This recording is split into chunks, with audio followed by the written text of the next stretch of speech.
We had her on the show. I had her on the morning show recently, and she wrote her book, her autobiography that's out right now. Let's talk about Pep. And Tretch actually used to really, go in. Like, he beat her up really badly on a couple of different occasions. Now, I noticed on the blogs, people are very rude when addressing a situation like that. Like, it's her fault or she's, Because it's the way society... It has gone from being people knocking. Back in the days, if there's a situation at home, police used to knock on the door and say, "Okay, y'all calm it down. You take a walk and come back." So right now, at this point, it's just how society. People feel like, oh, well, you shouldn't have stayed. People are in whatever situations they're in. Some women for financial hold, because even if they're the breadwinner, the men take their money. Some people because of their children. And doing work with women and their children in domestic violence, they're going to the shelter, for example.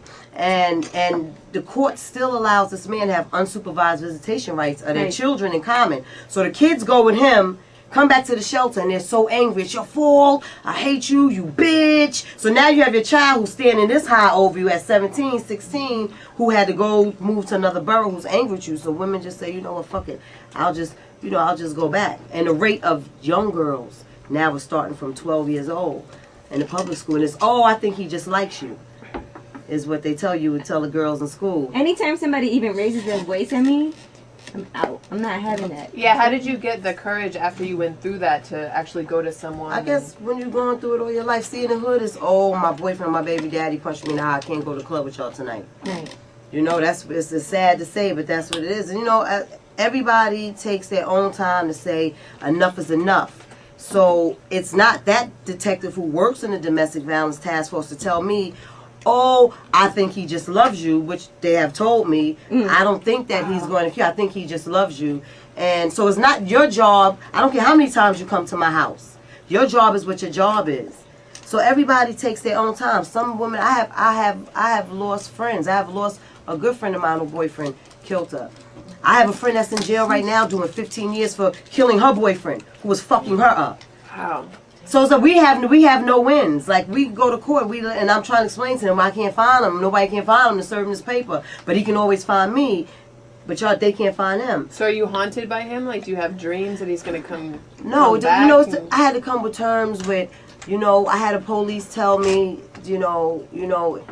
protect yourself. I'm an officer telling you, see the white of somebody's eyes, take him down, because he's going to take you down. So I figure I rock with a gun charge, but I'll fight a gun charge. But at this point, is enough is enough. And I've dealt with women whose situations are, not saying more severe, no situation is worse than another, but I have women who been burnt 80% of their body. I've been working with women for the past 8.5 years. Right. Women of domestic violence and their children. I have seen a lot of women and worked with a lot of families who've lost their family members. And what do you tell your children about it? If it's their That's father? the hardest. That's the hardest thing. That's my only battle right now. Because I'm an adult. I can hide my inner scars. But when you have children that's in the home who, and people, black folks and Latinos think there's something wrong with therapy. That don't mean you're fucking crazy. When you sit around with your girlfriends drinking and talking shit about that nigga, that's a form of therapy. I do that all the time. So, like, my children they have to have therapy. I don't want my son to grow up to be a woman abuser. I don't want my daughter to grow up feeling like, this is okay, or vice versa. So it's hard. My children is who is taking more of a visible toll on. Now I gotta ask you, I grew up with my dad being abusive to my mom, and so like this whole issue is like, that's why I've been quiet, because I don't laugh about stuff like this. And if anything, like, I really don't do music for money, but that's like, women's issues, especially domestic violence, is very sensitive to me. So like, I just been listening to Queen's perspective, knowing what I witnessed at a young age, knowing what I know a lot of my dudes like grow up with. And a lot of the theories that they come up with in terms of like, bitch smack me, I'm smacking back. Like, right. I dead ass have to sit and deal with knowing that if I get hit by a woman, I physically and spiritually don't have it in me to swing back. Did you talk to your mom about it and ask her? My mom used to take it like a G. Like, that's why we moved from Cleveland to New York. Right. So she dead to like, I'm out. Yeah, that ain't her. She from Queens.